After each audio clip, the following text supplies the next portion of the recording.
बहादुर लोग जानते हैं कि लोग जब भी कांग्रेस के लोग आएंगे देश के साथ गद्दारी करेंगे। याद करिए, एक तरफ भारत 80 करोड़ लोगों को फ्री में राशन दे रहा है और दूसरी तरफ पाकिस्तान है भीख का कटोरा लेकर के दुनिया के अंदर भीख मांगने के लिए मजबूर है। कांग्रेस के लोग तो कहते थे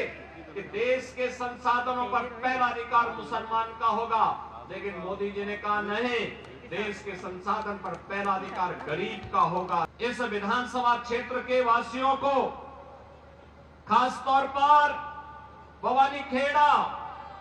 और इस गांव खड़क को इस बात के लिए अभिनंदन करूंगा कि इन्होंने कांग्रेस का खाता खोलने ही नहीं दिया, कभी नहीं खोलने दिया, क्योंकि यहां के बहादुर लोग जानते हैं कि लोग जब भी कांग्रेस के लोग आएंगे देश के साथ गद्दारी करेंगे। इन्होंने अपने राजनीतिक स्वार्थ के लिए देश का विभाजन किया,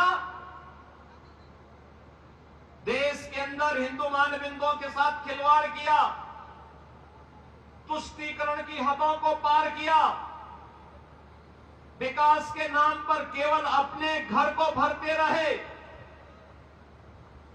और भारत की संस्कृति को, भारत की परंपरा को पोषने के सिवाय भारतवासियों को इन्होंने कोई भी ऐसा क्षण उपलब्ध कराने के लिए कभी प्रयास नहीं किया जिस पर हर भारतवासी गौरव के साथ आगे बढ़ सके। बहनों और भाइयों, आपने 10 वर्ष के अंदर हरियाणा के अंदर देखा होगा, डबल इंजन सरकार के कारण आज यहां पे कनेक्टिविटी बेहतर हुई है,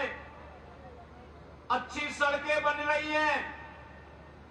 चाहे वह रोड कनेक्टिविटी हो, एयर कनेक्टिविटी हो, IIT, IIM, AIIMS, one district one medical college के निर्माण का कार्य हो, या फिर विकास के साथ साथ हर घर नल की योजना हो, या फिर गरीब कल्याणकारी योजनाओं का कार्य। अगर इन कांग्रेसियों ने ही विकास का कार्य किया होता, गरीबों का कल्याण किया होता, उनके उत्थान के लिए कोई कार्य किया होता, तो मोदी जी को कोरोना कालखंड से अब तक 80 करोड़ लोगों को फ्री में राशन की सुविधा नहीं देनी होती। 80 करोड़ लोग फ्री में राशन की सुविधा प्राप्त कर रहे हैं। याद करिए, एक तरफ भारत 80 करोड़ लोगों को फ्री में राशन दे रहा है और दूसरी तरफ पाकिस्तान है भीख का कटोरा लेकर के दुनिया के अंदर भीख मांगने के लिए मजबूर है। अरे तो देश का सौभाग्य है, मोदी जी जैसा प्रधानमंत्री मिल गया। भारत को दुनिया की एक बड़ी ताकत बनाने के लिए उन्होंने जो कदम उठाए हैं, आज भारत के बगैर दुनिया की कोई व्यवस्था आगे नहीं बढ़ सकती, नहीं बढ़ सकती। आज मोदी जी के नेतृत्व में भारत दुनिया की एक ताकत बनकर के उभर करके आगे बढ़ रहा है और यही कारण है जब देश के पास संसाधन है। ये कांग्रेस के लोग तो कहते थे कि देश के संसाधनों पर पहला अधिकार मुसलमान का होगा, लेकिन मोदी जी ने कहा नहीं, देश के संसाधन पर पहला अधिकार गरीब का होगा, कमजोर का होगा, वंचित का होगा, दलित का होगा, पिछड़ों का होगा, दलितों का होगा। समाज के प्रत्येक तबके को विकास की योजना का लाभ दिया जाएगा और 80 करोड़ लोगों को फ्री में राशन, 60 करोड़ लोगों को 5 लाख रुपए की आयुष्मान भारत की सुविधा,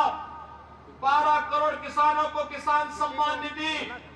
12 करोड़ गरीबों के घर में शौचालय, 10 करोड़ गरीबों के घर में उज्ज्वला योजना के कनेक्शन और 4 करोड़ गरीबों के घर बनकर के तैयार हो गए हैं। उन गरीबों को उपलब्ध करवाया है और कहीं भी मोदी जी ने ये नहीं कहा कि ये मैंने किया। उन्होंने तो कहा कि त्वदीय वस्तु गोविंद तुभ्यमेव समर्पये, जनता जनार्दन आपने मुझे चुन करके भेजा है, ये आपको समर्पित है।